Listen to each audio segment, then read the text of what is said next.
Então, muito boa noite. Vamos dar início a mais uma sessão deste ciclo, Vultos da Cultura Lusófona, promovido pela PASC, em parceria com o MIL, Movimento Internacional Lusófono, e o Instituto de Filosofia Luso-Brasileira, duas entidades que integram a PASC, como sabem. Esta é já a 20ª sessão deste ciclo, Vultos da Cultura Lusófona, e ao longo deste ciclo, como se depreende pelo nome, temos procurado dar destaque a grandes figuras da cultura de língua portuguesa. E esta ressalva é importante, já que nós não nos circunscrevemos à cultura portuguesa, no seu sentido mais estrito, mas procuramos abarcar e abraçar outras figuras da cultura de língua portuguesa, ou seja, dos vários países de língua oficial portuguesa, Angola, Brasil, Cabo Verde, Guiné, Moçambique, São Tomé e Príncipe, Timor-Leste, estendendo ainda a nossa atenção a outras regiões, a outros espaços que não sendo países, fazem também, a nosso ver, parte integrante desta fraternidade lusófona, e daí que já tínhamos tido sessões sobre figuras da cultura galega, de Macau, de Goa. Aliás, a esse respeito, há uma associação que se candidatou, a Sociedade Lusófona de Goa. Enfim, não podemos dizer que já entrou, porque obviamente a Páscoa obedece a formalismos de ingresso. Essa entrada terá que ser ratificada em Assembleia Geral, numa Assembleia Geral que irá decorrer até final deste ano. Mas enfim, é uma formalidade, tem que ser cumprida, mas que não tem sido obstáculo. Todas as associações, que aliás são filtradas pela direção, quando chegam à Assembleia Geral, depois são todas elas aprovadas sem qualquer objeção. Hoje temos uma sessão, enfim, que não é inédita neste ciclo. Vamos apresentar o mais recente número da revista Nova Águia, que, como sabem também, até porque já houve sessões sobre a revista Nova Águia, é uma revista promovida pelo MIL, uma revista de cultura lusófona, que tem também esse espírito de não circunscrever à cultura portuguesa, mas estender a sua atenção, o seu olhar, o seu voo a toda a cultura de língua portuguesa, toda a cultura lusófona. É uma revista semestral. O primeiro número foi lançado no primeiro semestre de 2008, e porque não falhámos nenhum semestre, nenhum número, estamos já no 34º número.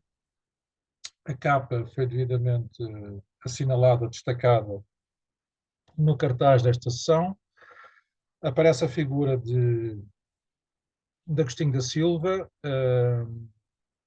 que já tinha sido objeto enfim, de outros números em particular. Aliás, Agostinho da Silva, como outras figuras, são recorrentemente abordadas na Nova Águia, isso acontece naturalmente, mas desta vez, também por ocasião desta efeméride, dos 30 anos da sua partida, damos uma vez mais destaque à sua figura, que aliás também já foi aqui muito salientada ao longo deste ciclo, a par de outras duas figuras, a saber, Basílio Teles, que é uma figura menos conhecida, também porque mais distante no tempo. Ele já faleceu há mais de 100 anos, ele faleceu em 1923, e precisamente no ano passado, em 2023, o Instituto de Filosofia Luso-Brasileira promoveu um colóquio que se realizou na Biblioteca Nacional, aqui em Lisboa, sobre a sua obra e pensamento. Enfim, foi um filósofo, tem uma obra muito interessante, e esse colóquio, aliás, decorreu no âmbito de um evento mais vasto, que se estendeu a Guerra Junqueiro. Guerra Junqueiro é também uma figura muito marcante da nossa cultura. Eles faleceram precisamente no mesmo ano, em 23, em 1923, e daí termos promovido este evento sobre essas duas grandes figuras. Os textos sobre o Guerra Junqueiro sairão à parte, numa edição a ser promovida pela Universidade Católica Portuguesa. Os textos sobre Basílio Teles, até porque eram em menor número, conseguimos publicá-los neste número da Nova Águia. E depois, enfim, eu vou já partilhar o documento.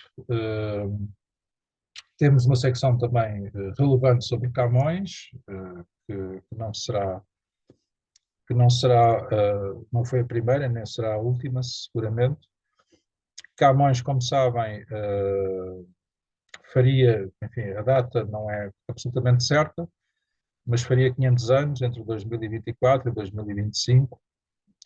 Tem sido uma figura, curiosamente, mas não inexplicavelmente, uma figura cada vez menos consensual, cada vez mais controversa, até porque isso reflete, como aliás eu próprio escrevi no editorial, reflete o contexto muito específico que estamos a viver, de alguma controvérsia em torno do nosso passado, em torno da nossa história, e obviamente que o Camões, enquanto figura que sobretudo na sua obra Os Lusíadas celebra essa mesma história, enfim, acaba também por ser objeto de alguma crítica, de alguma reserva, de alguma suspeita.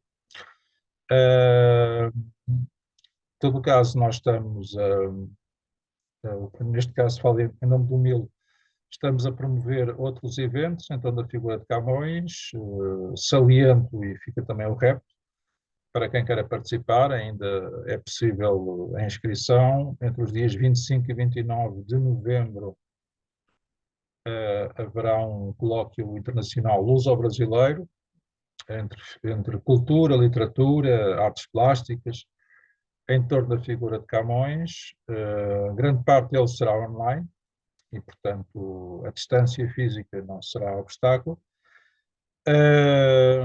Nessa semana, em princípio, também irá decorrer o próximo encontro da cidadania lusófona, o próximo Congresso da Cidadania Lusófona, que o MIL tem promovido desde há mais de uma década, mais recentemente em parceria com o Observatório SEDES da CPLP, que eu próprio coordeno. A SEDES, como sabem, é também uma entidade que faz parte da PASC, uma entidade fundadora da PASC, aliás, a entidade onde estamos sediados oficialmente. Ainda não há data completamente fechada, mas em princípio será na última semana de novembro, e contamos até ao final de outubro publicitar esses próximos eventos enfim, os textos que resultarem desses próximos eventos em torno de Camões serão naturalmente publicados depois em 2025, nos próximos 2 números da Nova Águia, porque vamos manter a periodicidade. Enfim, às vezes os textos que nos chegam são tantos que às vezes há a tentação de, enfim, publicar mais números, mas não nos parece também que seja a medida mais avisada, e, portanto, vamos manter essa periodicidade, ainda que à conta de número para número, alguns textos não poderem ser publicados imediatamente. Saliento também que este, portanto, será uma espécie de pré-lançamento deste 34º número, que será já amanhã, dia 24 de setembro, apresentado em Lisboa, na nossa sede, no Palácio da Independência, às volta das 5h30, no términos do primeiro dia do mais recente colóquio Luso-Galaico sobre a Saudade, promovido pelo Instituto de Filosofia Luso-Brasileira, portanto, que decorre no Palácio da Independência, naturalmente em parceria com a SHIP, Sociedade Histórica da Independência de Portugal, também naturalmente em parceria com o MIL, e da parte galega, que agrega também 2 entidades que fazem parte da PASC, como entidades observadoras, já que não estão sediadas em Portugal. E estou a falar do Centro Português de Vigo, e estou a falar da Casa Impulsionadora da Lusofonia, também sediada na Galiza. São 2 entidades nossas parceiras, e os trabalhos decorrerão, portanto, amanhã no Palácio da Independência. Depois, na quarta-feira, dia 25, da parte da manhã, na Faculdade de Letras da Universidade do Porto. O programa está online. Iremos também apresentar a revista, bem como outras obras que se inserem neste contexto de uma filosofia ou de uma cultura luso-galaica, mais especificamente. As atas do anterior encontro, um outro volume que resultou de um outro evento sobre filosofia da cultura celta, bem como a reedição de uma obra muito relevante, do professor António Brás Teixeira, que tem precisamente por título A Filosofia da Saudade. É uma obra de referência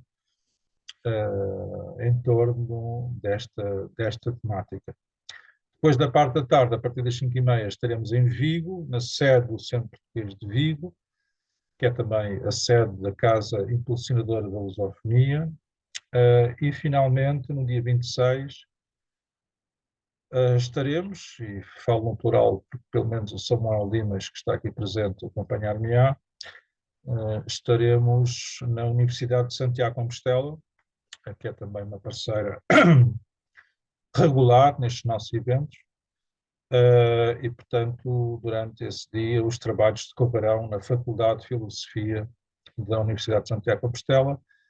O programa está online, no sítio do Instituto de Filosofia Brasileira, também no sítio da PASC, portanto podem consultá-lo, e na medida do possível, enfim, não convido o Cídio para vir aqui a Portugal, de um dia para o outro, pelo menos, mas enfim, quem puder acompanhar os trabalhos presencialmente, fica desde já o convite.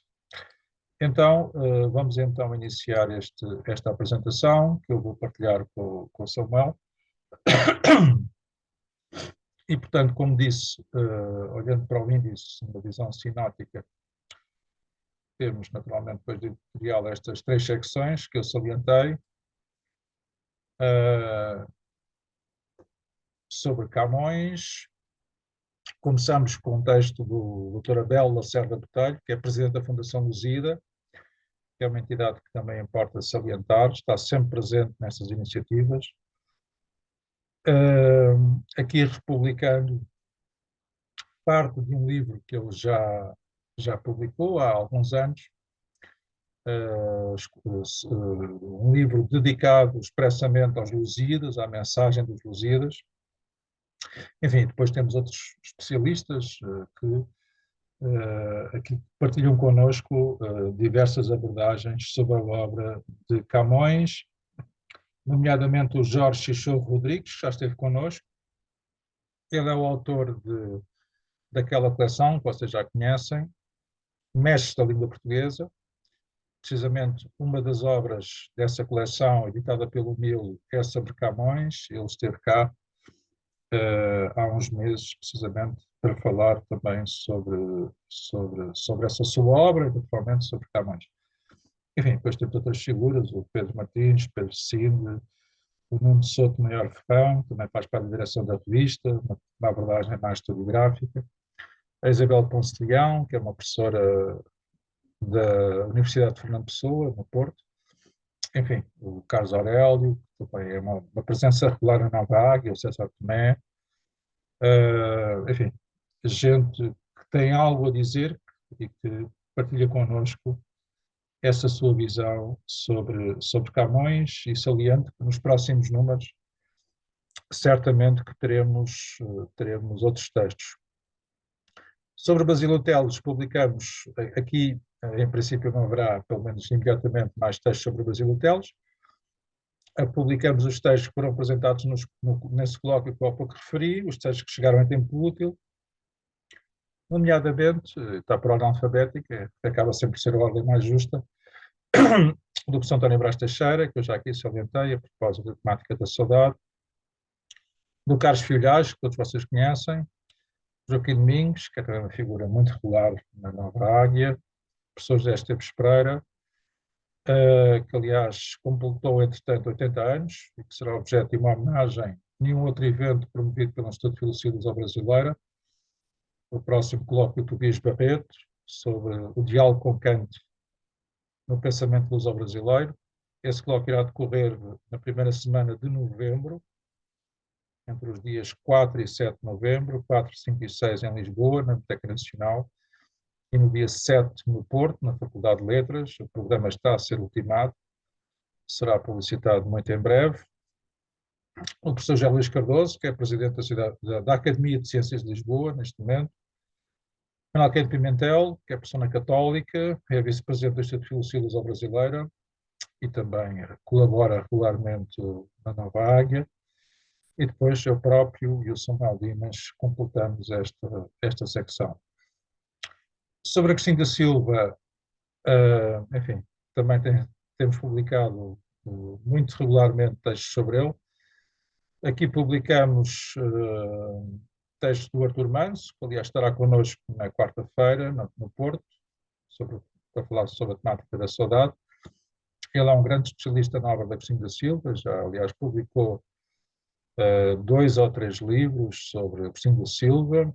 O Fernando da Costa, que todos vocês conhecem, aliás já esteve aqui connosco também, numa sessão anterior. O Jorge Xixô Rodrigues, idem. O José Cássio Castro, que é professor na Universidade Católica Portuguesa, no Porto.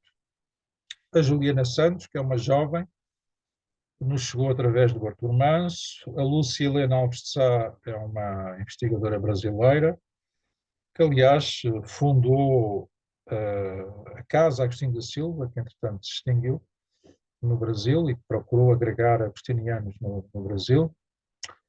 E depois temos aqui mais 2 textos, um da minha própria autoria, outro do Luís Barreiros Tavares. O Luís Barreiros Tavares é também uma presença regular na Nova Águia. E, portanto, isto completa cerca de metade da Nova Águia. Como sempre, há outras secções, que são já um clássico, onde abordamos outros vultos da cultura lusófona, necessariamente de forma mais breve. Desde logo António Quadros, que tem sido, nestes últimos números, bastante salientado, também a propósito dos 100 anos do seu nascimento. Nos números anteriores houve a transcrição de várias mesas redondas que decorreram na Fundação António Quadros, em parceria connosco. Essas mesas redondas foram gravadas, transcritas e publicámos, pelo menos nos 3 últimos números, se não me falha a memória. O António Manuel Couto Viana foi também salientado no número anterior, até com destaque de capa. Temos aqui mais um texto sobre ele, do António Leite da Costa, que o conheceu muito bem. A Isabel Ponce de Leão, que eu há pouco já salientei, escreve um texto muito emotivo, muito sentido sobre o Eugénio Lisboa. O Eugénio Lisboa, como sabem, faleceu há poucos meses. Foi uma figura marcante da crítica literária e é aqui também devidamente evocado. A Mafalda Ferro, que é a presidente da Fundação António Quadros, publica um texto sobre a sua avó, a Fernanda de Castro, que foi também já o destaque na Nova Águia, no número anterior, no 26º, 7º número. Temos também a evocação do professor Francisco da Gama Queiro, uma figura menos conhecida, mas não menos importante.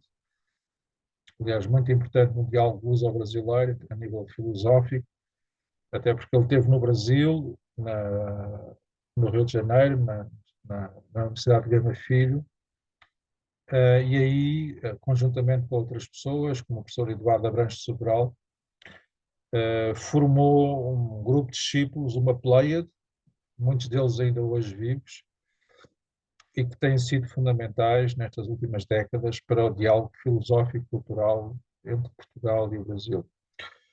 O José Alves Ambrósio publica um texto sobre um linguista, o José Carlos Venâncio. O José Marinho, que é uma figura que me é particularmente cara, é equivocado pelo Luís Furtado, que nos deixou há pouco mais de um ano.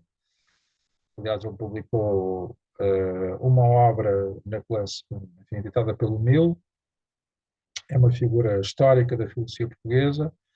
O João Seabra Botelho, filho de Afonso Botelho, o Francisco Moraes Sarmento, eles aqui publicam uma conversa, uma transcrição de uma conversa, de uma tertúlia, sobre o José Marinho, sendo que o José Marinho, posso antecipar aqui, faria 50 anos, ou melhor, prefazem 50 anos sobre a sua morte em 2025.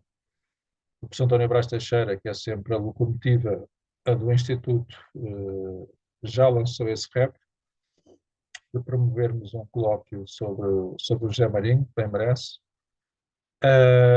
E naturalmente que o José Marinho em 2025 será devidamente recordado,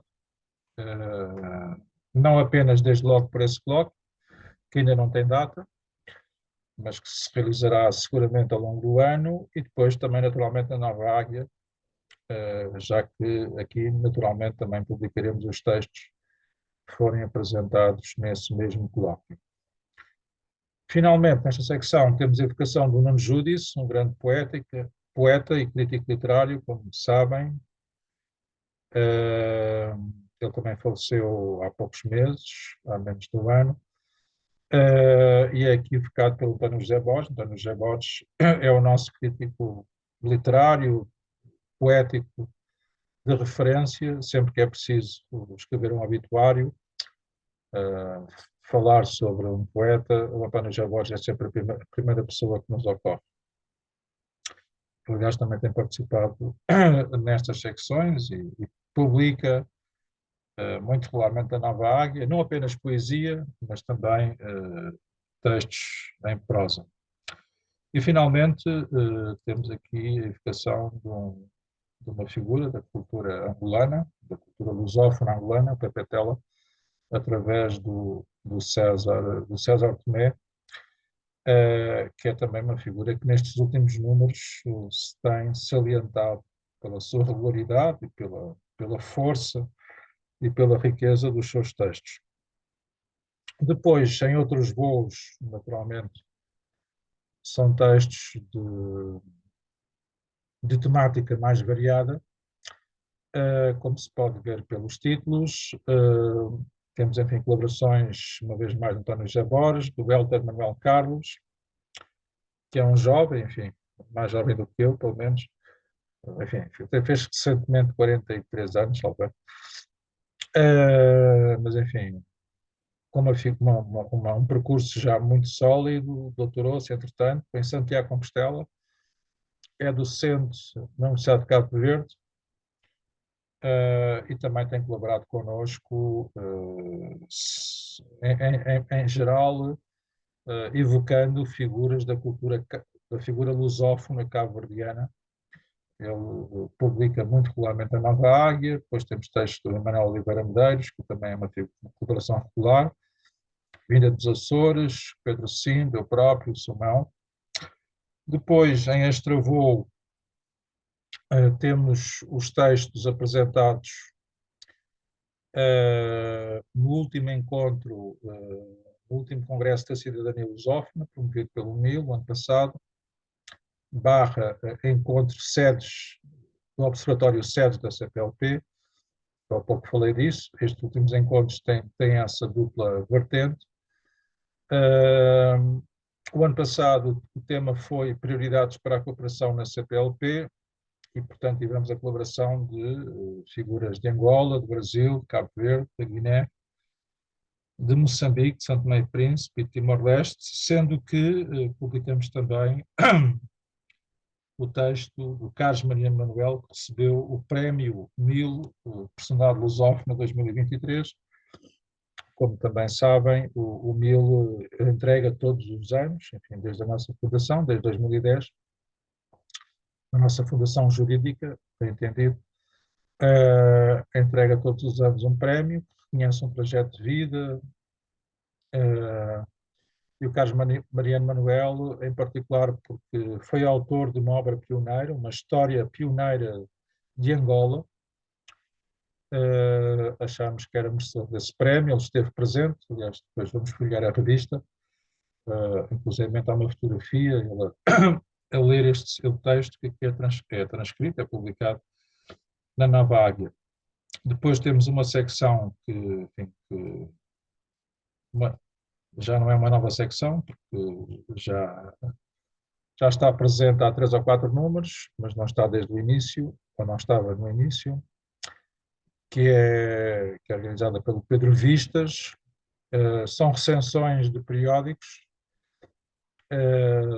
século XIX, grosso modo, enfim, muitos deles já completamente esquecidos, mas enfim, nós neste registro de procurar promover a memória histórica alargada, achámos que era interessante publicar essas pequenas recensões que o Pedro Vistas nos fez chegar. Depois, no Bibliário, publicamos as recensões de várias obras, na parte delas saídas este ano, nos últimos 2 anos, e muitas delas também com a chancela do Mil e da Nova Águia. É desde logo o caso da primeira, a Fenomenologia da Religião, dos José Enes,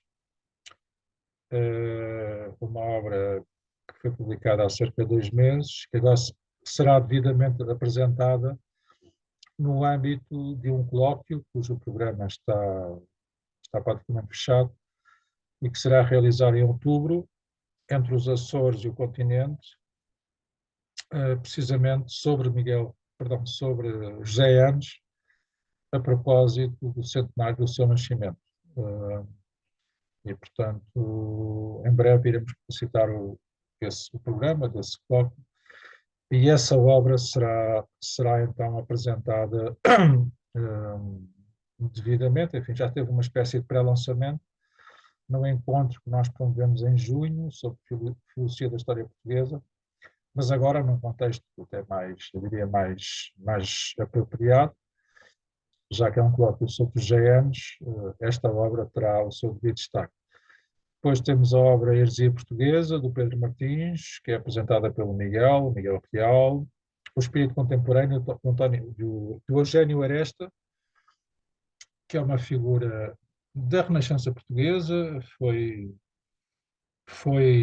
foi aluno e discípulo de Leonardo Coimbra, que aqui é apresentada. Esta obra foi organizada e é aqui apresentada pelo seu neto, o António Aresta.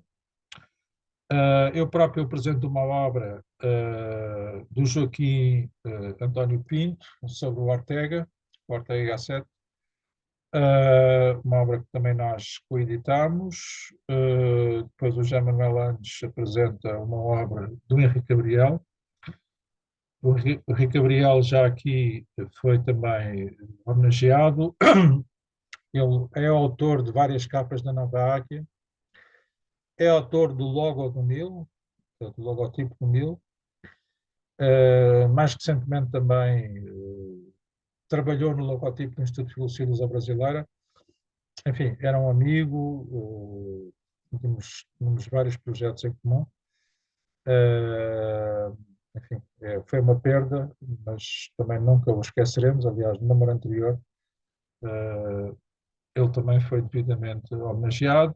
Enfim, depois há aqui um livro apresentado por Marilena Xavier sobre de um autor árabe, A Incoerência dos Filósofos. É uma tradução da Catarina Belo. O Tratado da Versificação Portuguesa do Amorim de Carvalho, apresentado pelo Júlio Amorim de Carvalho, seu filho. O Rui Martins apresenta a sua obra A Escrita de Sudoeste Ocónia, uma escrita pré-romana à Sudo-Lusitânia, uma edição do Mil.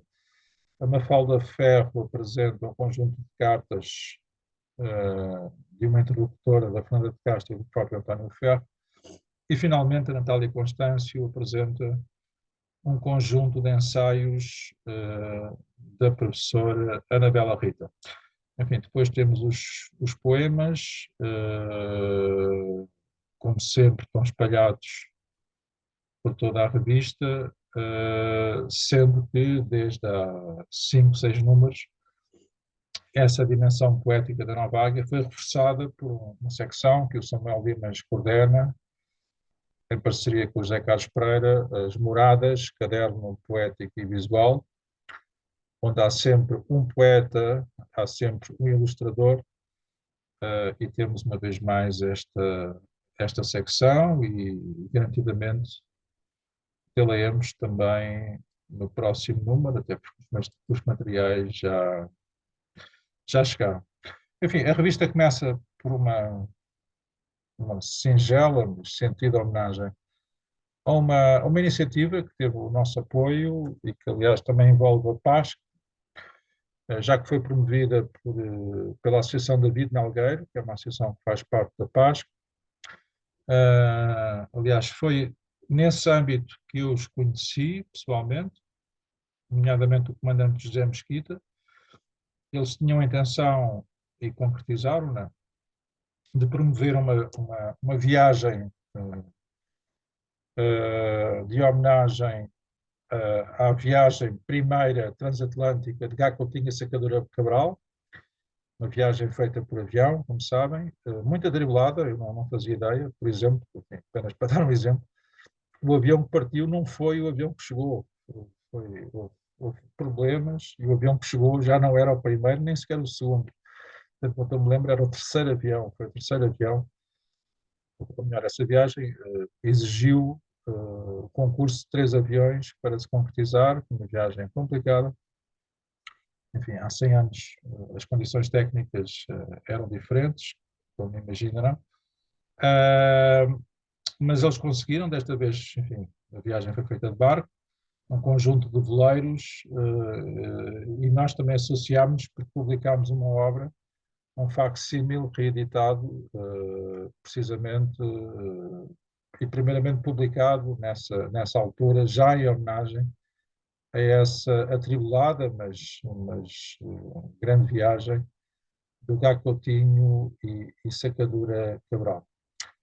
Depois temos então a secção que eu há pouco salientei, de Camões, enfim, são os textos que estão na devida sequência. Doutora Bela Lacerda, enfim, há aqui alguns destaques que, sobretudo, prendem a atenção e que remetem para o teor dos próprios textos.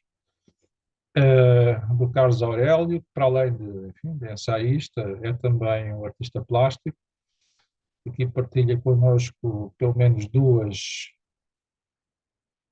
das suas ilustrações, enfim, que já estavam feitas, mas que ele fez ao longo da sua obra, do seu trajeto, em torno da figura de Camões. O César Tomé tem uma abordagem muito interessante, um pouco surpreendente, digamos assim, da presença camoniana nas origens do nacionalismo alemão oitocentista. Começa por falar sobre o Friedrich Schlegel, enfim, e outros autores alemães. É muito interessante ver também esta projeção de Camões, não apenas na cultura de língua portuguesa, não apenas na cultura lusófona. Aliás, há um outro texto de Isabel Ponce de Leão que fala também da projeção de Camões na cultura francesa, em particular. É interessante verificar, de facto, como Camões foi sendo lido ao longo dos séculos por outras culturas, nomeadamente na Europa, precisamente. Era este texto que eu há pouco estava a referir. É um texto também particularmente interessante. Depois, enfim, temos um texto, enfim, de referências a Voltaire e outros autores franceses. O Jorge Xixô Rodrigues apresenta-nos aqui uma espécie de síntese do seu livro. O José Madeira é um investigador que eu conheci pessoalmente há pouco tempo, até num jantar de homenagem ao Miguel Real. Enfim, as coisas fazem-se também dessa forma, muito naturalmente. É alguém que tem uma obra sobre o Camões, que eu já conhecia. O título, tanto quanto eu me lembro, é Os Lusíadas como Antipopeia. E, enfim, durante esse jantar falámos da Nova Águia e ele predispôs-se a enviar-nos um texto e assim o fez, um texto curioso sobre a figura do Adamastor. Ele tem uma interpretação muito particular, acho que vale a pena ler essa interpretação e, enfim, não necessariamente concordar com ela, mas parece-me muito interessante. O Nuno Souto Maior Ferrão, enfim, apelando à sua formação mais historiográfica, tem um texto, enfim, procura dar conta das várias facetas do trajeto de vida do Camões, que foi um projeto particularmente atribulado, como todos sabem. Depois o Pedro Martins enviou-nos também um texto, que aliás já tinha sido enviado, podia ter sido publicado no número anterior, não o foi porque na altura eu negociei isso com o Pedro Martins, já que íamos naturalmente ter uma secção sobre o Camões, fazia mais sentido adiar a publicação desse texto e remeter esse texto para esta secção e finalmente publicamos esse texto, bem como um texto do Pedro Sinde. Ele também fez questão de colaborar neste número da Nova Águia. É um texto também muito particularmente interessante. O Pedro Sinde é uma figura também muito marcante do que se chama a filosofia portuguesa. Diz-nos ele, portanto é o título, Os Lusíadas ou quando o arquétipo se realiza na história. Ele retoma aqui um texto que já tinha publicado há alguns anos, enfim, e termina, tanto quanto eu me lembro, há aqui um destaque. A epopeia é sempre passível de atualidade, pois transporta a história contada no exterior para o interior do leitor e a história coletiva era para a vivência individual. E, de facto, este é o repto. Como é que uma história aparentemente tão distante da nossa história, da história de cada um de nós, ainda hoje se reflete e ainda hoje pode ser realmente atual. Depois temos aqui um poema que eu não vou ler, nem sequer vou pedir a alguém que leia. Ele é escrito em crioulo, da Vera Duarte. Foi um texto que nos chegou através do César Tomé. Mas, enfim, é um texto perceptível, até porque os crioulos, os vários crioulos, como sabem, porque há vários crioulos, mesmo no âmbito de cada um dos países de língua oficial portuguesa, sobretudo em África, mas também em Timor-Leste, são línguas híbridas, e, portanto, vão buscar, como é reconhecível, vários vocábulos à língua portuguesa, e a lusofonia faz também, a meu ver, ao nosso ver, faz também neste tipo de diálogos e de aberturas. Eu não tenho de todo uma visão fechada da lusofonia.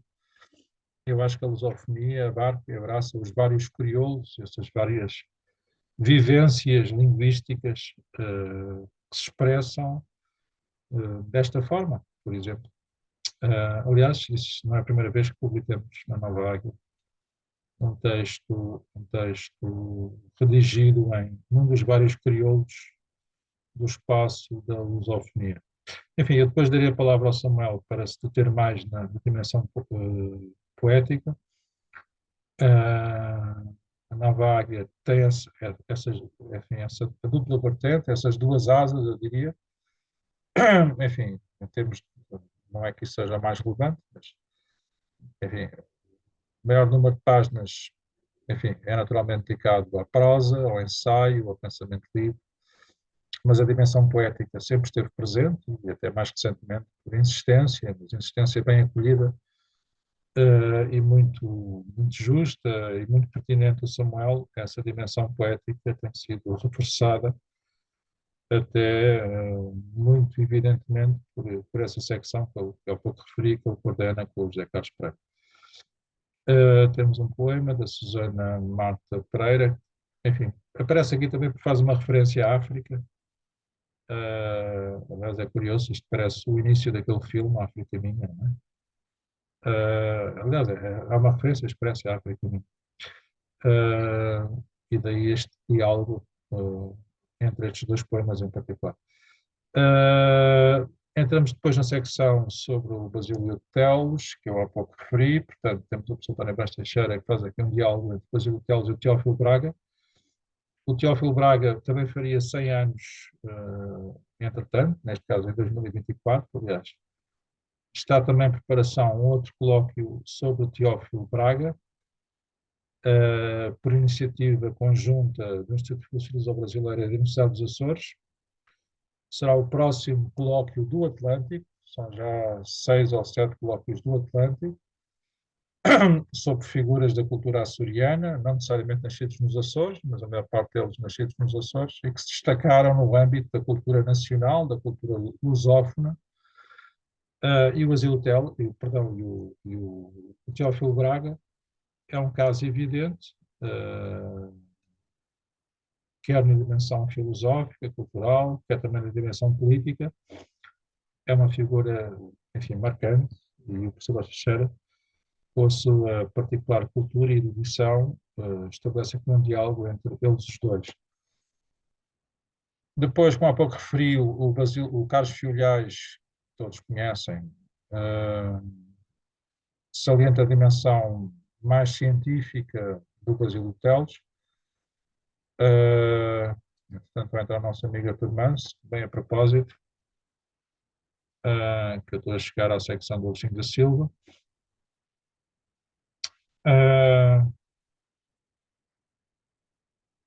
Aliás, o Basílio Teles, nesse aspecto, era fruto do seu tempo, neste caso, no melhor sentido do termo. Hoje, como sabem, enfim, não vou dissertar sobre isso, hoje vive-se um cada vez maior distanciamento entre a filosofia e a ciência, mas esta geração, isso é válido para o Leonardo Coimbra e outras figuras, parece que o Leonardo Coimbra, eram figuras enfim, que estabeleciam muito naturalmente esse diálogo entre filosofia e ciência, porque tinham uma muito sólida formação científica, na maior parte dos casos, o que também era o caso do Basílio Teles. O Joaquim Domingos enviou-nos também um texto, neste caso alargando esse diálogo ao Sampaio Bruno e ao Guerra Junqueiro.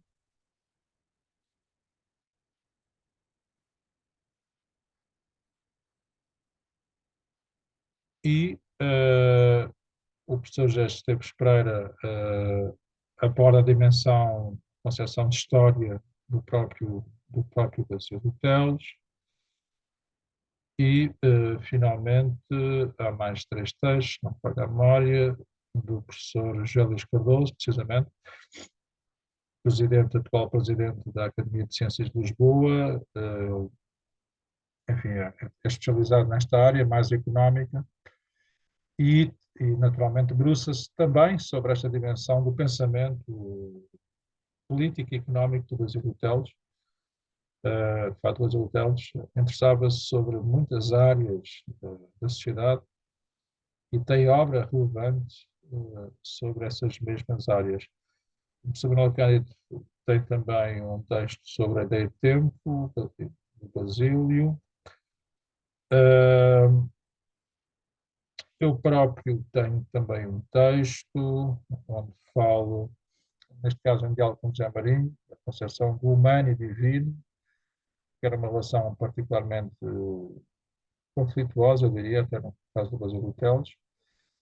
E, aliás, essa mesma perspectiva depois também desenvolvida pelo Samuel. Samuel, não sei se queres partilhar brevemente o que é que quiseres defender neste teu texto, o problema do mal em Sim, Basílio Teles. sim, este texto, este diálogo com Basílio Teles é muito interessante porque reflete uma preocupação da época,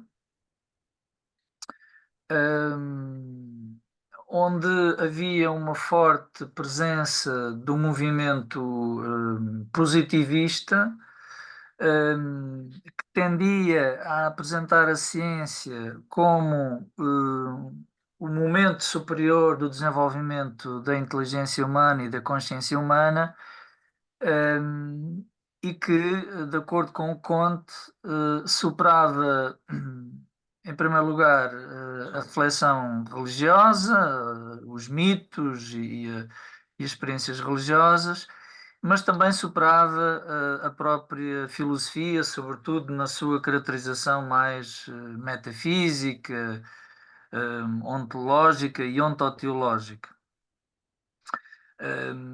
E de alguma maneira passaria-se a valorizar sobretudo as epistemologias e as filosofias da ciência. Ora, uma das questões fraturantes neste e que muitas vezes justificavam e fundamentavam esta contraposição entre a religião e a ciência. Uma das questões era precisamente a questão do mal, no sentido em que a experiência do mal poderia levar a concluir acerca da inexistência de Deus e, portanto, para o sem sentido das reflexões do Logos, do Theos, da teologia e da religião. Portanto, um pouco aquela ideia de o mal como justificação para o ateísmo. E, portanto, este era um dos veios da reflexão de Basílio Teles, a preocupação em tentar justificar este debate. O que é interessante é que, e porquê? E porquê esta associação entre o mal e o ateísmo? Exatamente porque subjacente havia uma concepção do divino que era de uma intervenção nos acontecimentos humanos e no desenrolar do cosmos, que era uma intervenção milagrosa, sobrenatural, e que não respeitava a autonomia, violava as leis da natureza e tudo mais. E, portanto, a partir deste pressuposto de que Deus determinava os acontecimentos e determinava a vida humana, a lógica era, então, Deus, se é bom e se todo esse mal existe, então é porque Deus não existe, porque não faria sentido admitir um Deus que provocaria toda a miséria humana. O interessante é que, sobretudo a partir da segunda metade do século XX, o mal, que era a prova da inexistência de Deus, o mal passa a ser entendido como a prova da existência de Deus. E isso podemos encontrar, sobretudo, no espiritualismo e na poesia mais metafísica, na poesia espiritual e de alguma maneira também em algumas correntes mais místicas. Um, e deve-se à mudança de paradigma e de pressuposto, ou à mudança, à alteração na concepção do divino e da sua ação ou da sua relação com o cosmos. Então, o novo pressuposto é de que, sem negar em absoluto a presença e a manifestação de Deus nas criaturas, é reconhecido que Deus é absolutamente infinito, absolutamente transcendente e, portanto, há uma autonomia das criaturas em relação este ser divino entendido como criador ou como causador de toda a realidade. Ora, assim, hum, embora este seja um debate já medieval, desde Santo Agostinho, com a reflexão sobre o livre-arbítrio e, e, a re- e- e o cuidado de se afirmar que o mal resulta da ação humana e não da ação divina, hum, mas o que é facto é que conceber o mal como uma prova da existência de Deus, esta formulação é nova e remete precisamente para a noção muito contemporânea do Deus como uma presença ausente, não é?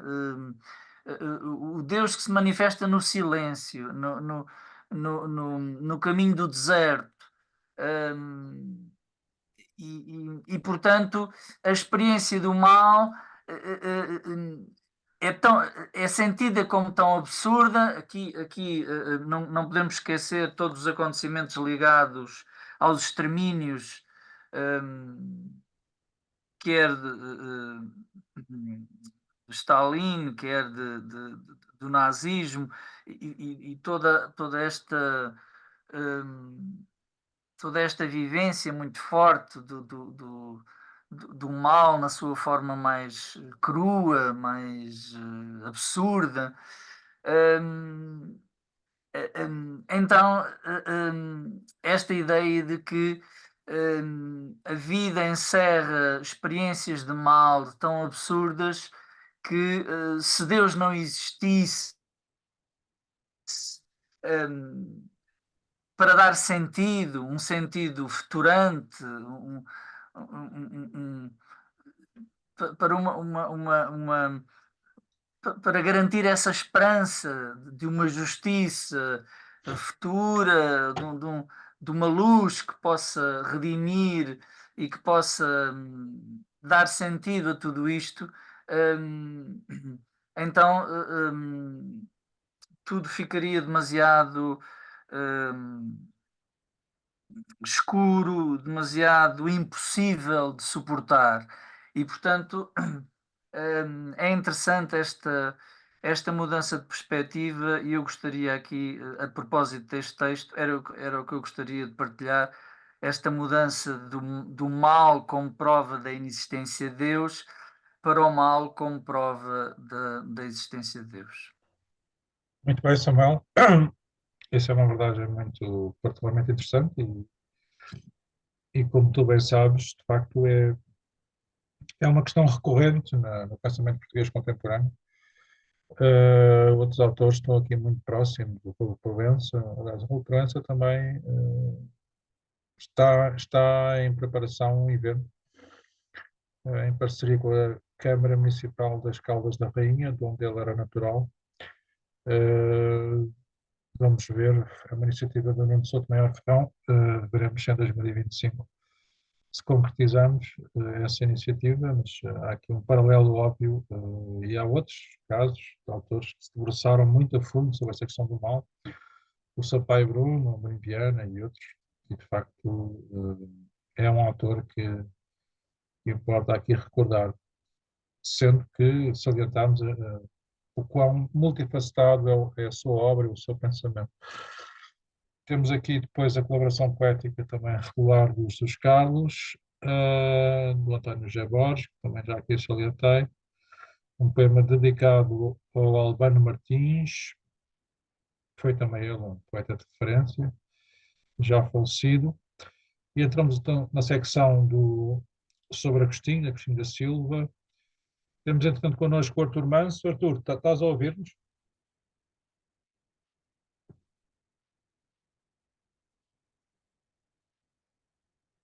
Estás sem som, Artur. Estás sem som e sem imagem. Fazes o pleno.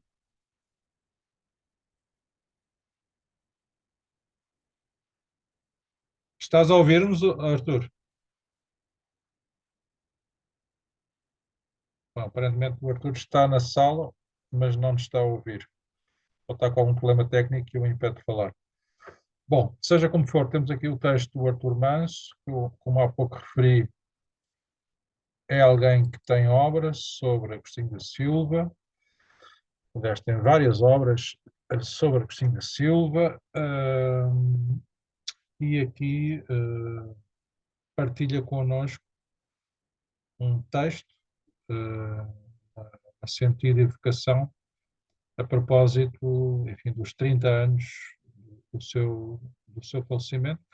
Aliás, enfim, esse é o pretexto mais imediato para esta série de textos, ainda que também haja aqui diferenças da abordagem, até porque o Agostinho da Silva foi também um autor particularmente multifacetado, e há aqui pessoas que poderiam dizê-lo muito bem, a Júlia Adelaide, como o Sr. Agostinho da Silva, o Cídio Lopes de Almeida, que tem estudado.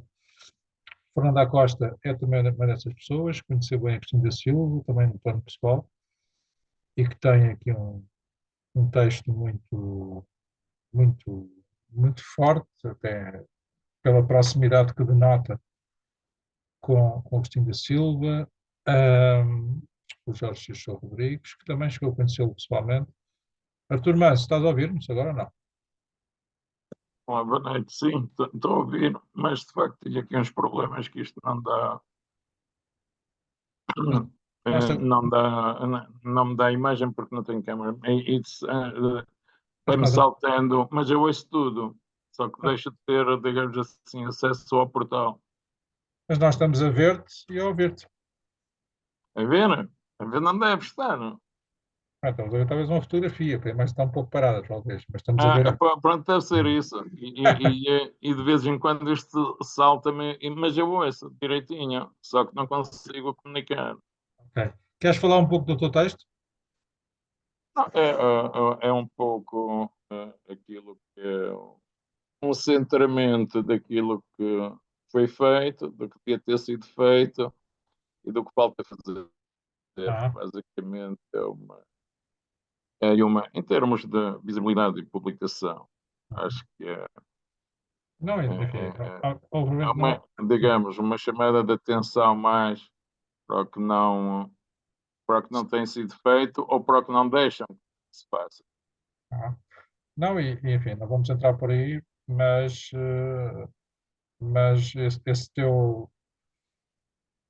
essa sinalização que tu aqui fazes é muito pertinente e acredita que isso está a ser devidamente tratado. Em breve deverá haver novidades.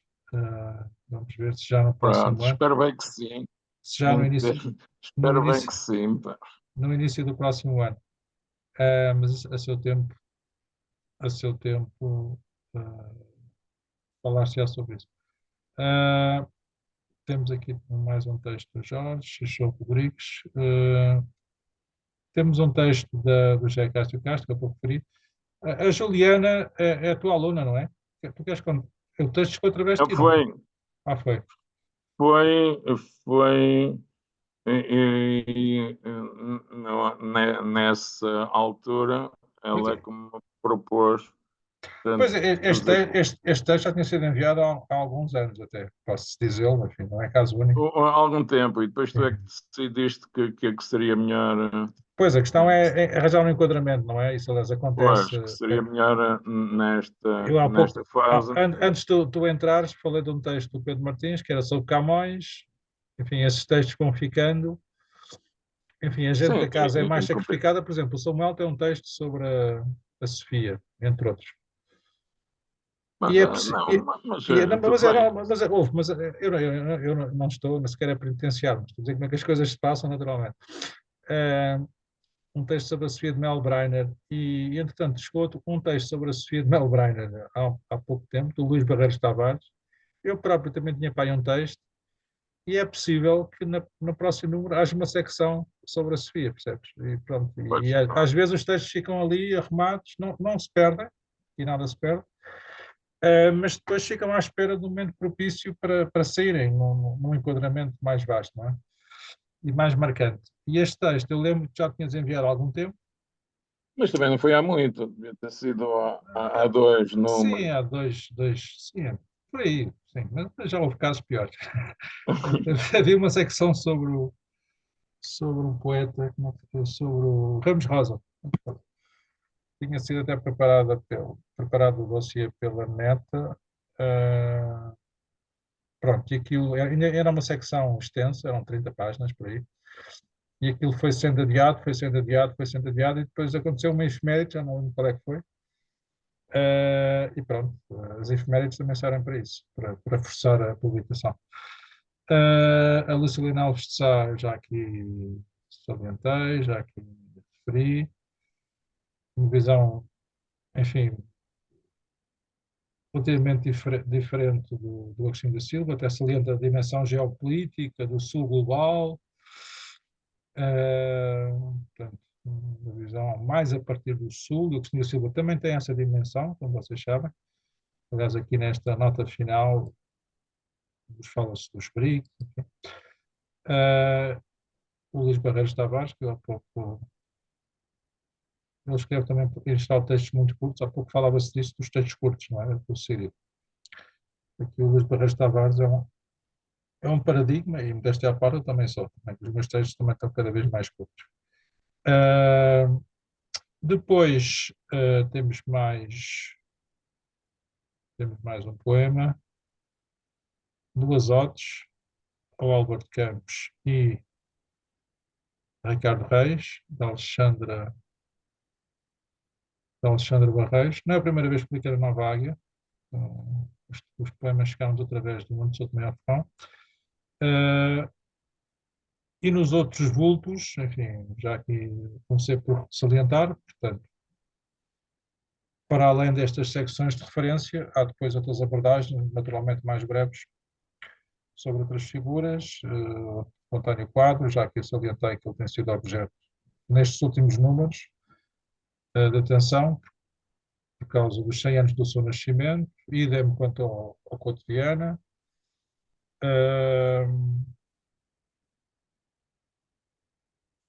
O Eugênio Lisboa, ele faleceu, penso que foi no início do ano, e a Isabel Ponceão, que era muito próxima dele,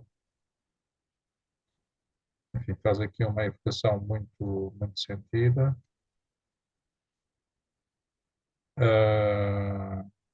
Inclusivamente, enfim, testemunhando o momento enfim, do seu falecimento. Foi já em março, 25, enfim, final de março, princípio de abril. A Fernanda de Castro, aqui evocada pela neta, a Mafalda Ferro. Aqui também a ligação à África. Ela passou por África e no dizer dela, foi aí que sempre ela encontrou a inspiração para exaltar a natureza. O professor Francisco Gama Queiro, pouco também já aqui salientei, uma figura muito relevante no diálogo filosófico-cultural entre Portugal e o Brasil.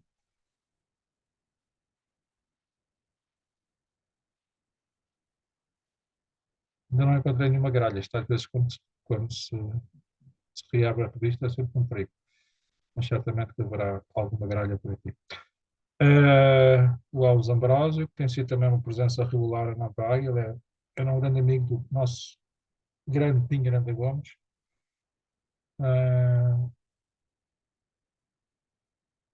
E ele aqui, enfim, fala sobre o José Carlos Venâncio, que é uma figura que eu conheço. Tem uma obra relevante na área da linguística. Como há pouco também salientei, há aqui depois uma conversa, uma tertúlia, devidamente transcrita, sobre o José Marinho, que faleceu em 75, portanto em 2025, como há pouco também antecipei, iremos promover um encontro de evocação, enfim, de estudo da obra de Marinho, por ocasião dos 50 anos do seu falecimento.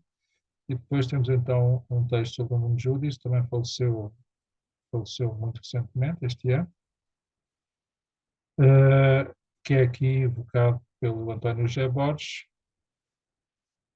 sendo que esta secção se conclui com um texto muito interessante do César Tomé, como é timbre dele, sobre o Pepe Tela, ou de como a língua portuguesa esteve também na gênese do nacionalismo angolano. Ele aqui salienta isto, é uma perspectiva muito interessante. A lusofonia tem essa amplitude e essa abertura. É um texto, enfim, é um texto longo, denso, mas que eu vos convido depois a lerem com o devido devagar. É um texto muito interessante e que tem muito a ver com este espírito da lusofonia que nós procuramos promover de forma consciente e crítica, não é? E este texto é um texto, nesse aspecto, cumpre perfeitamente este desidrato. O Joel Henriques tem sido também uma presença poética habitual na Nova Águia. O Vilma Xavier também.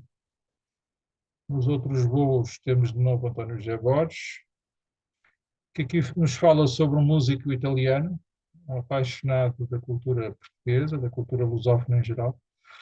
Aliás, já aqui falámos até sobre isso, até a propósito dos queirosianos. A dimensão lusófila à Itália é impressionante, nunca me deixa de surpreender. É provavelmente o país europeu que se interessa mais pela cultura portuguesa em particular e pela cultura lusófona em geral.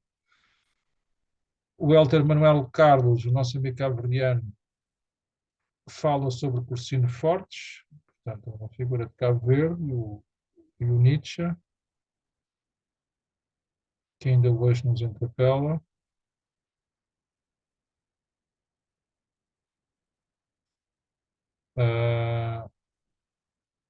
O Hélder Manuel Carlos gosta de desenvolver este tipo de diálogos. O Emanuel Oliveira Medeiros também regularmente nos envia textos nesta temática. Ele é da área da filosofia da educação, portanto, então um pouco na esteira do professor Manuel Ferreira Patrício, que é também uma figura de referência para nós. Aliás, está também em gestação, em preparação, um colóquio sobre o professor Manuel Ferreira Patrício, em janeiro, na Universidade de Évora, que está por confirmar, mas a data está por confirmar. Até final do ano, seguramente, iremos confirmar a data. E o Emanuel Oliveira Medeiros inscreve-se perfeitamente nessa linhagem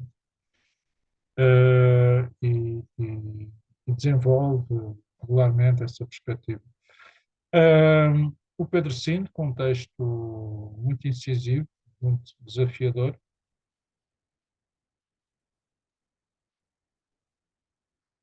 Isto é apenas um destaque, no final trata-se disto, conciliar com Portugal consigo mesmo, é muito, é demasiado, será, mas o fito não pode ser outro. Enfim, eu também tenho as minhas devoluções habituais e o Samuel tem também, como habitualmente, mais uma extensão da sua autobiografia, como aqui temos salientado, muito mais que uma autobiografia pessoal, é uma autobiografia, enfim, de um grupo de pessoas alargado, de um grupo de entidades, também um grupo alargado de entidades que se têm cruzado em torno de autores, de livros, de eventos. Aqui algumas fotos que dão conta disso, por exemplo, os colóquios de filosofia luso-brasileira, os colóquios anti-arte dental, aqui numa visita ao Ouro Preto. Já temos falado sobre esses colóquios. No Brasil chama-se anti-arte dental, em Portugal do Guilherme Barreto. O próximo, precisamente, já aqui referi, será sobre a presença de Kant no pensamento luso-brasileiro. Este foi não o mais recente foi em Teresina, em novembro do ano passado. Este foi o anterior, antes da pandemia, em Juiz de Fora. E este foi um dos colóquios do Atlântico, também antes da pandemia, em 2019, na Ilha do Pico. Só duas palavrinhas, Renato.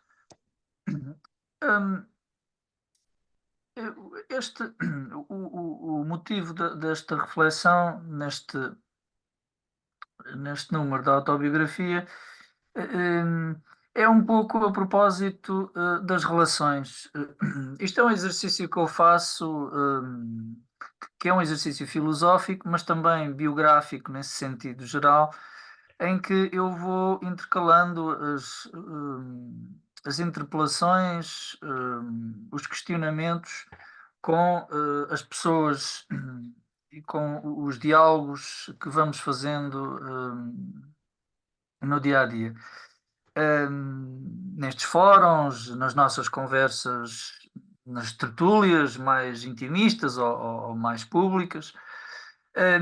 E esta autobiografia tem como motivo aquela ideia muito desenvolvida pela filosofia portuguesa, pela escola do pensamento português,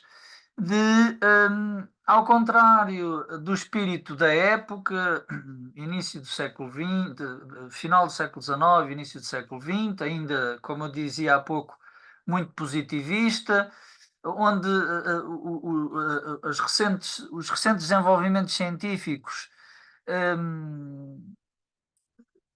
levavam a que se abandonasse a metafísica. Lembras-te daquele diálogo entre Zina em Piauí, em torno do abandono ou não da metafísica? A filosofia portuguesa nunca abandonou a metafísica, mas abandonou, ou melhor, apresentou como alternativa à metafísica decadente, substancialista, muito estatizante, abstrata, formal, anacrónica com os tempos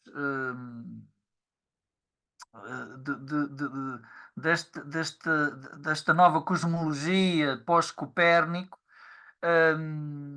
e das físicas quânticas e toda esta a realidade concebida como dinamismo. Então, os nossos autores, Leonardo Coimbra, José Marinho, começaram-se a debruçar sobre uma outra categoria, não tanto substancialista, mas essencialmente a categoria da relação. E é com ela, por exemplo, que Agostinho da Silva propõe e promove a sua noção de ecumenismo espiritual portanto, aquelas ideias feitas, aqueles pensamentos definitivos, aqueles sistemas fechados, pouco abertos à surpresa da relação, da diferença, dessa metafísica ancestral, são substituídos por uma outra reflexão que, sendo ela ainda metafísica, porque a filosofia é por natureza essencialmente metafísica, passa-se a entrar numa metafísica relacional, numa ontologia relacional, com uma revalorização da antropologia. E no fundo, a autobiografia deste número não faz mais que traduzir o debate acerca desta alteração e neste jeito diferente de fazer isso em diálogo com pessoas e lugares do cotidiano. Muito bem, Samuel. E já que estás com balanço, vou-te pedir que lês o teu poema que aparece aqui no final. Eu não gosto de pedir às pessoas que leiam poemas de outros, mas pelo menos do próprio, acho que é um rap justo. Ok, e já que vamos falar agora um pouco de poesia, e a propósito também do caderno poético-visual que entretanto temos publicado, eu gostaria apenas de também fazer uma breve reflexão sobre a importância da poesia. Independentemente da nossa maior ou menor sensibilidade para a escrita poética, aprendi também com os autores portugueses, com o pensamento português, se quiserem, sempre muito poético. Nunca me esquecerei de obras como A Alegria, a Dor e a Graça, do Leonardo Coimbra, hum, e daquele debate. Isso é filosofia, ou é um ensaio lírico com alguns lampejos, algumas ideias filosóficas. E eu fui refletindo ao longo destes anos sobre esta questão, e fui descobrindo um denominador comum entre os grandes autores portugueses, que é hum, este reconhecimento de que hum, a filosofia é um distanciamento gnosiológico, crítico, que procura, de alguma maneira, analisar as nossas vivências, as nossas experiências, até procurar sentido, racionalizar algumas franjas de absurdo, de sem sentido, de algo que fica nubloso, pouco delimitado nessas vivências, e portanto há essa necessidade de clarificar, de arrumar, de discernir. Mas Leonardo Coimbra, José Marinho, Álvaro Ribeiro, hum, Brás Teixeira, José Enes, vão-me ensinando e foram-me ensinando que hum, se ficarmos apenas por esse discurso predicativo, lógico-analítico, essa clareza acaba por ocultar uma dimensão essencial dessa experiência anterior, antepredicativa, que é a experiência da vida e que é, ou se quisermos, a vivência. E então surge essa necessidade de, de recuperar, de regressar, fica essa saudade dessa alegria originária, como diz o Leonardo Coimbra, não é? Da criança que sobe à árvore e que olha o horizonte, e que faz a experiência do mistério da realidade, do encantamento da realidade. E, e há necessidade de regressar à palavra desta experiência originária que é silenciosa, mas que precisa de ser dita dentro de nós. E então é preciso dar um terceiro é preciso um terceiro passo. Para além da análise lógico-analítica, é preciso desta racionalidade lógica, é preciso um outro passo de uma racionalidade mistérica, transpredicativa, que não abandona a conceptualidade, mas é transconceptual, que não é puramente irracional, mas que é transracional. O Leonardo Coimbra chama-lhe a síntese, não é? A síntese metafísico-religiosa. José Enes chama-lhe essa dimensão transpredicativa, em que há uma inteligibilidade que é comovida, razão comovida, do Manuel Cândido Pimentel, a razão animada do Álvaro Ribeiro, a razão cordial do Afonso Botelho, que é precisamente a síntese, o dar voz a essa vivência originária, a essa experiência, mas não a contrapondo à razão, não é? Portanto, essa experiência, essa palavra do homem na sua integralidade. Hum, hum, e a poesia. Este poema fala um pouco disso, fala um pouco disso. Então, se calhar vou ler este, está bem? Força. Hum, no fundo, é através da metáfora, dessa razão poética, uma expressão tão querida do nosso Manuel Ferreira Patrício, do nosso amigo Manuel Ferreira Patrício, é essa razão poética que nós precisamos para exprimir esse, esse ser integral que nós somos.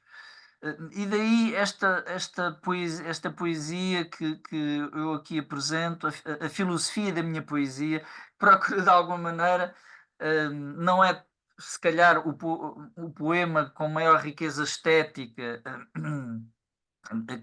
que eu tenho, mas que de alguma maneira trabalha, transmite esta ideia que eu tenho estado aqui a referir e que de alguma maneira ela acaba por ser transmitida também neste ideário da Nova Águia, que é o ideário da cultura e da filosofia portuguesa, que é sempre esta noção de que a filosofia não tem um género literário próprio, ela tanto se comunica num tratado escolástico como num poema, não é? Então, a poesia que me habita contém a inquietação ontológica de sentido, que inunda a tarefa nobre da filosofia. Sem a poesia, que impregna a prosa de cores e aromas, nunca poderão conhecer o destino do meu pensamento.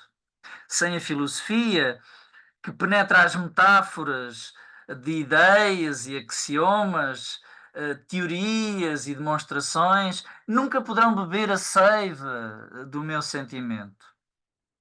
Ideias e afecções, alusões e conjecturas criaram a realidade que nos anima entre o poente e o amanhecer.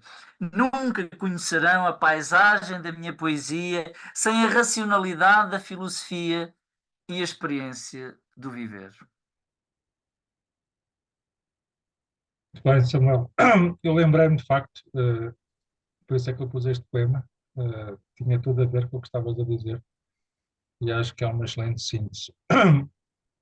Muito bem, então, prosseguindo, estamos já na reta final, temos então os textos apresentados no segundo encontro do Observatório SEDES da CPLP, nono Congresso Civil da Cidadania Lusófona, em alguns casos retomando intervenções realizadas no âmbito do Congresso dos 50 anos da SEDES, e foi onde germinou, aliás, esta ideia do Observatório SEDES da CPLP, uma vez mais aqui, esta interação virtuosa entre as várias associações da PASC, no sentido de promover esta ideia maior, este ideal maior da lusofonia, enquanto espaço de convivência entre os vários povos de língua portuguesa. E, portanto, temos contributos dos vários povos de língua portuguesa, precisamente, e esta secção termina, como há pouco antecipei, com o discurso de agradecimento de Carlos Mariano Manuel pelo Prémio Mil, Personalidade Lusófona 2023. Enfim, foi um texto que ele leu, parte dele ficou gravado, aliás, até pela própria televisão popular de Angola, a TPA. O Carlos Mariano Manuel é este senhor aqui que encontro nesta fotografia, que esteve cá expressamente para fazer uma reportagem. Temos depois aqui mais um poema do Manuel Tavares Rodrigues Leal, que já faleceu, mas o seu espólio, pelo menos parte do seu espólio, está à guarda do Luís Barreiros Tavares e ele regularmente faz-nos chegar ainda alguns poemas dele. Depois aquela secção que eu há pouco referi, coordenada pelo Pedro Revistas. Neste caso, são 2 periódicos, a Gazeta do Rossio e a Gazeta da Almada, o Telescópio Português. Enfim, são apontamentos muito curiosos sobre publicações, enfim, já nenhum de nós, ou poucos de nós, conhecerão, terão memória, não direta, naturalmente, mas dão conta, de facto, de uma vivência cultural interessante e vibrante naquela época. E depois, então, as obras, já há pouco aqui também salientei, a Fonologia da Religião, uma obra com a chancela do Mil, saída há muito poucos meses, e que será devidamente apresentada em outubro, agora, no colóquio do centenário do nascimento de José Anes. O professor Brás Teixeira publica aqui um extenso estudo sobre esse livro, que é um livro marcante, e que resulta, aliás, de um curso que o próprio José Anes realizou na Universidade Católica Portuguesa. O livro do Pedro Martins, A Heresia Portuguesa, aqui apresentado pelo Miguel Real. O Eugênio Aresta, esta é uma recolha de textos do Eugênio Aresta, organizada pelo neto, o António Aresta, que aqui apresenta a obra, o trabalho que fez. É também uma edição do Mil, deste ano, do primeiro semestre. Foi apresentada no Porto. Aliás, há uma fotografia que o atesta. No Moriáguio. Esta é a minha apresentação do livro do Joaquim Pinto, sobre o Ortega. É também, neste caso, uma coedição do Mil, deste ano. Também deste ano, o livro de homenagem ao Henrique Gabriel, Imagética do Pensamento e Pintura Objetual de Culto. Tem muitas imagens do Henrique. É quase um catálogo, mas é muito mais que um catálogo, já que tem um texto particularmente bem escrito, bem redigido, do José Luís Ferreira, que era uma pessoa muito próxima do Henrique Gabriel. Aliás, o Henrique Gabriel, ainda em vida, propôs-nos, e isso foi um projeto que nós concretizámos, até porque sabíamos que era um projeto em que o Henrique se empenhou bastante. Publicámos uma obra poética, um livro de poemas do próprio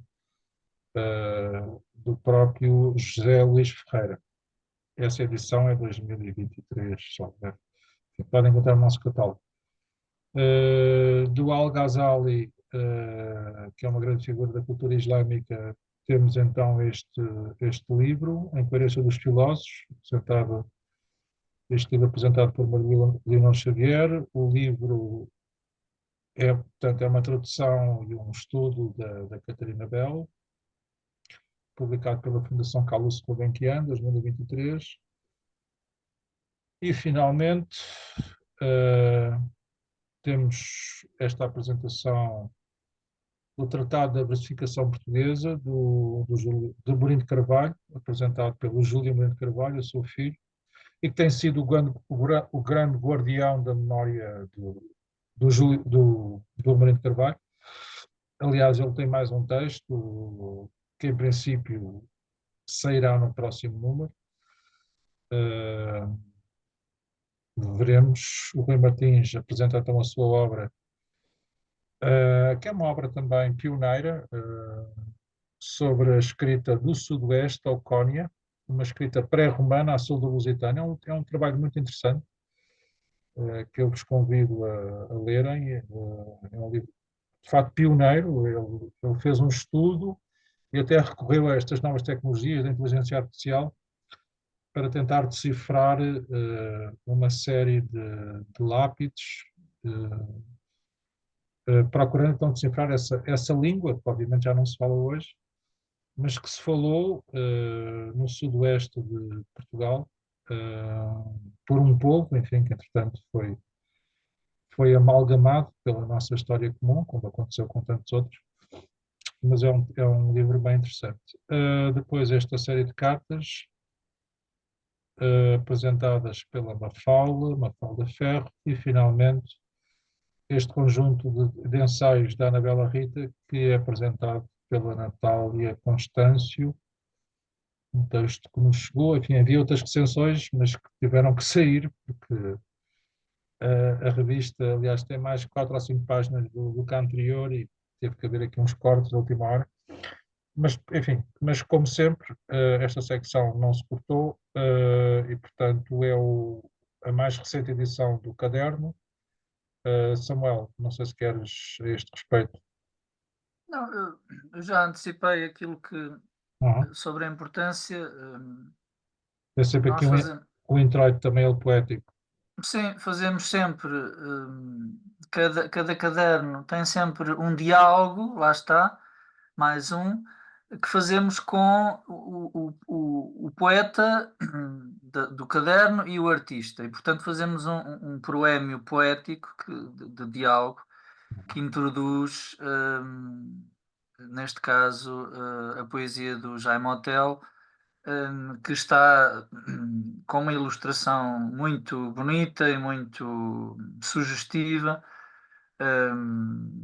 e que de alguma maneira procura dar continuidade à valorização da cultura portuguesa no que diz respeito ao pensamento e às artes. Estava a pôr isto aqui a 2 páginas, mas o efeito não foi o melhor, porque assim vê-se melhor, mas aqui as páginas ímpares e pares estão trocadas. Eu garanto-vos que pronto, em papel não é assim.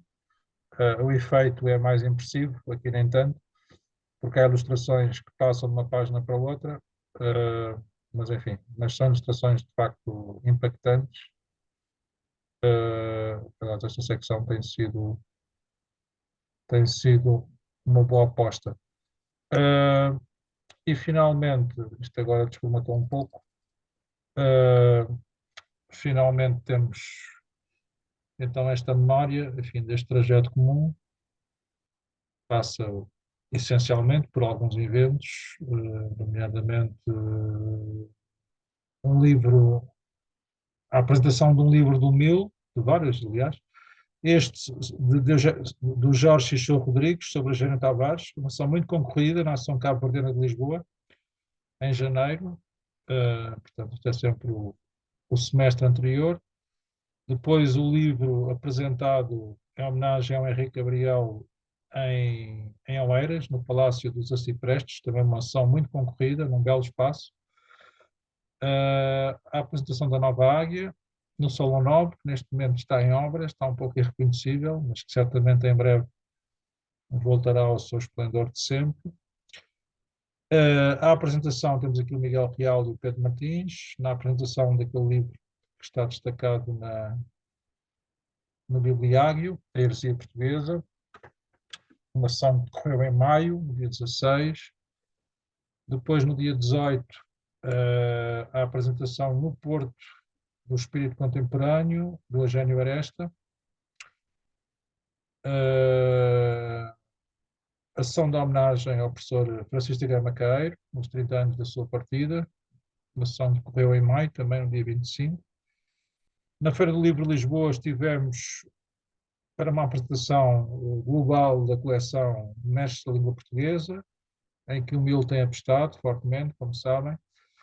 E mais recentemente, no âmbito deste semestre, tivemos a apresentação em junho, dia 25, na Biblioteca Nacional, o pré-lançamento, digamos assim, do livro Fenomenologia da Religião, dos José Enes, que agora será apresentado ainda com maior destaque neste colóquio que irá decorrer entre o continente e os Açores em outubro.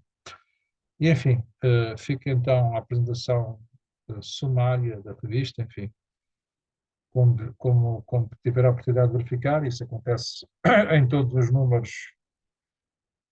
há muita matéria para ler, por isso é que a revista é semestral, senão não havia tempo. E convido-vos então, enfim, a estarem presentes nos lançamentos presenciais, que irão decorrer esta semana, enfim, depois haverá outros, mas esta semana muito particularmente, esta terça-feira, no Palácio da Independência, esta quarta-feira, na Faculdade de Letras do Porto e depois em Vigo, no Centro Português de Vigo. e finalmente na quinta-feira na Faculdade de Filosofia da Universidade de Santiago de Compostela. Fica também o repto para que nos façam chegar os vossos contributos para o próximo número, que já está a ser preparado. O prazo é sempre o final do semestre do ano civil, ou seja, neste caso, final de dezembro, seja na prosa, seja na poesia. Portanto, Júlia, convite extensivo à sua filha, ao Cídio. Não sei se escreves poesia, Cídio.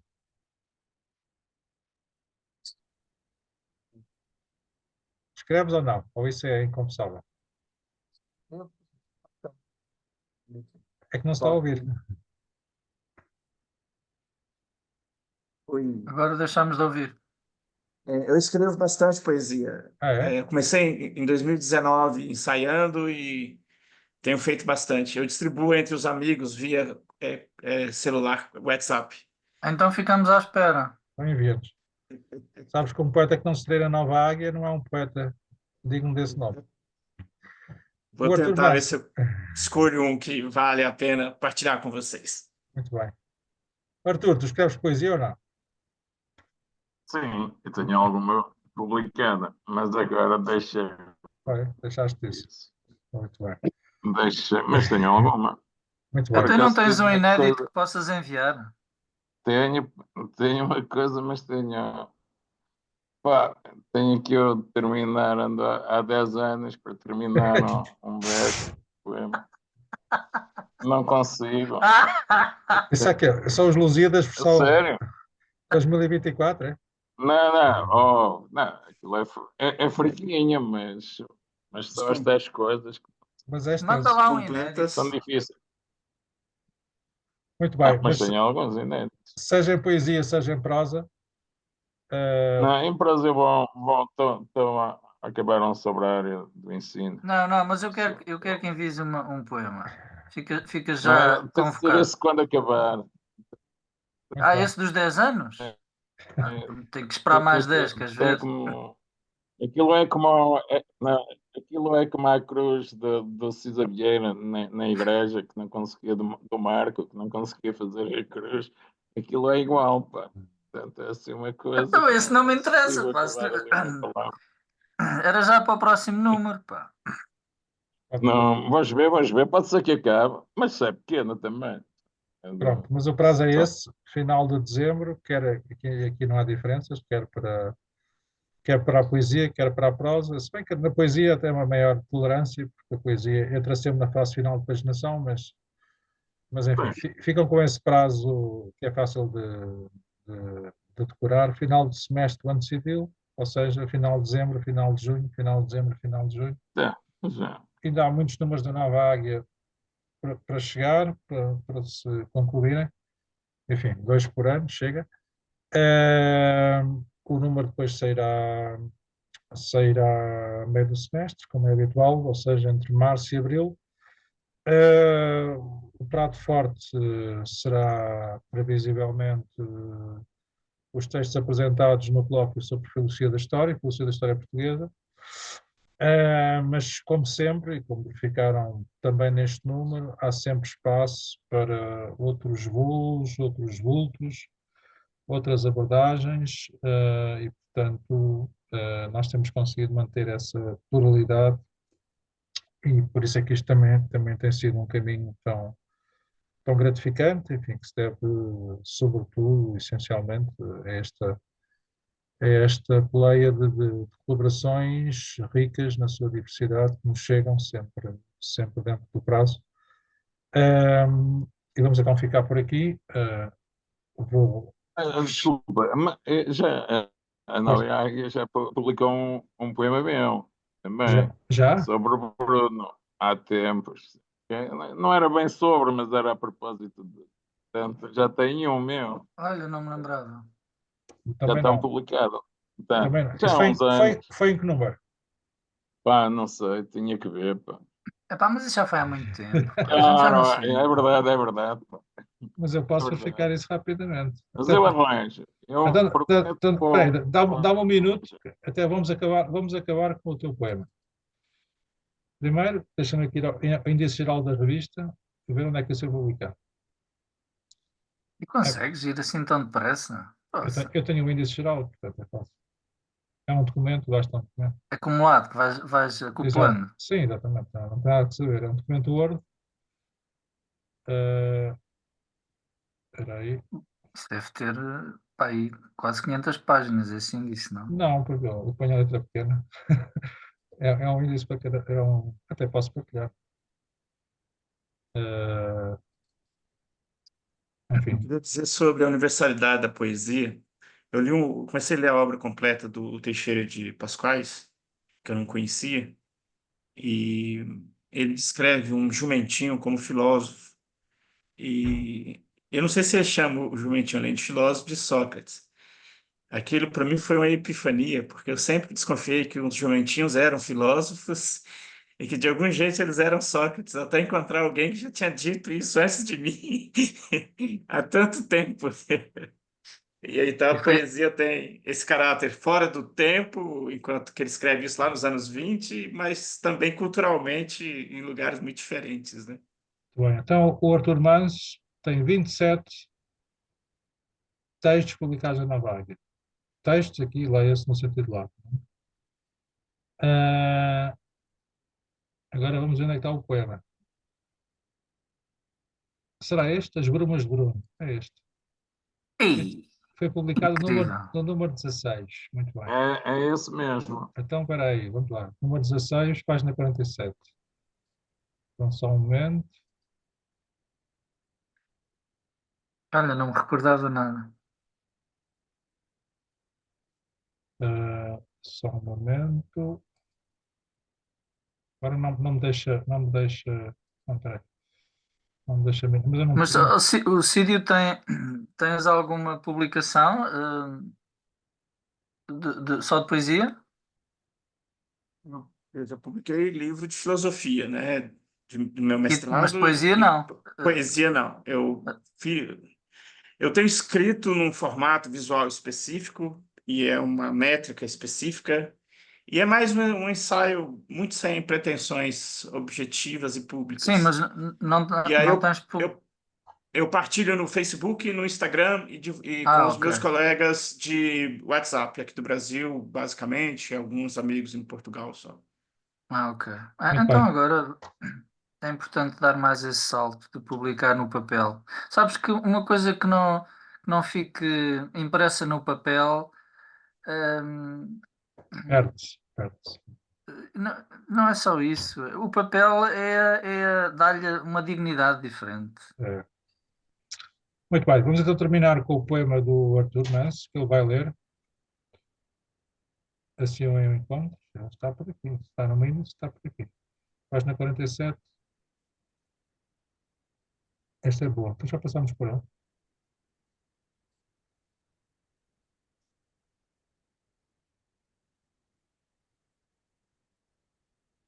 Ah, não, espera aí, eu devo ter visto mal. Não, página 57. 57, não é 47. Ok, então vamos. Página 57. As Brumas de Bruno. De Bruno. Ah, Vamos lá, Arthur. Consegues ler ou não?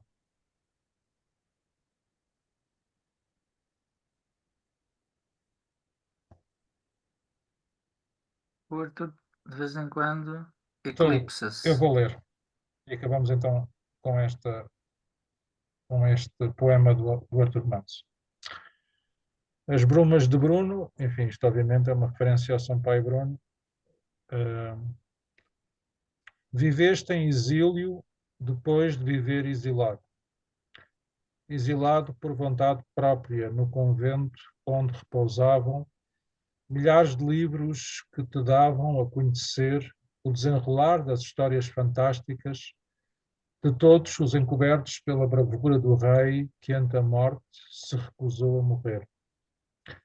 Exilado de um porto que te acolhia e te abrigava, de uma nação que não te queria escutar os lamentos e os suspiros em torno de um reino que em Alcácer Quibir se entregou ao porvir.